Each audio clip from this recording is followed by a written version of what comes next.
और अभी ताज़ा खबर यह है कि पाकिस्तान क्रिकेट बोर्ड ने अबूरी सिलेक्शन कमेटी का ऐलान कर दिया है और शाहिद आफरीदी को चीफ सेलेक्टर बना दिया गया है। तफसील जानते हैं नुमाइंदा जियो न्यूज सुहेल इमरान से। सुहेल इमरान, अबूरी सिलेक्शन कमेटी का पहला काम क्या होगा?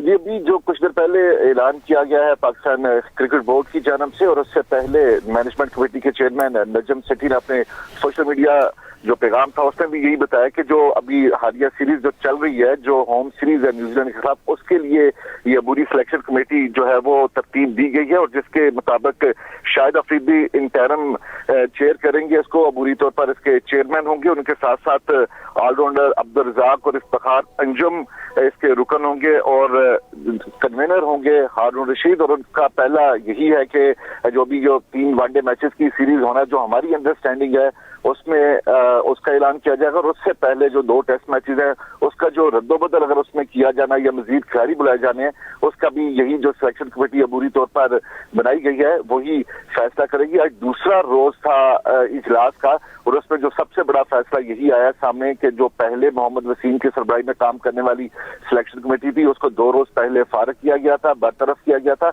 और अब नई अबूरी सिलेक्शन कमेटी तरतीब दी गई है। साबिक कप्तान शाहिद अफरीदी जो मैनेजमेंट कमेटी में भी शामिल हैं वो इसके चेयर करेंगे। उसके साथ 2 रुकन होंगे, ऑलराउंडर अब्दुल रज़ाक और उनके साथ फास्ट बॉलर, साबिक फास्ट बॉलर राव तहार, जबकि हारून रशीद जो मैनेजमेंट कमेटी में शामिल हैं वो इसके कन्वीनर हैं। जी, बहुत शुक्रिया आपका सुहेल इमरान, आपने अपडेट किया। पाकिस्तान क्रिकेट बोर्ड ने अबूरी सिलेक्शन कमेटी का ऐलान कर दिया है और शाहिद आफरीदी को चीफ सेलेक्टर बना दिया गया है।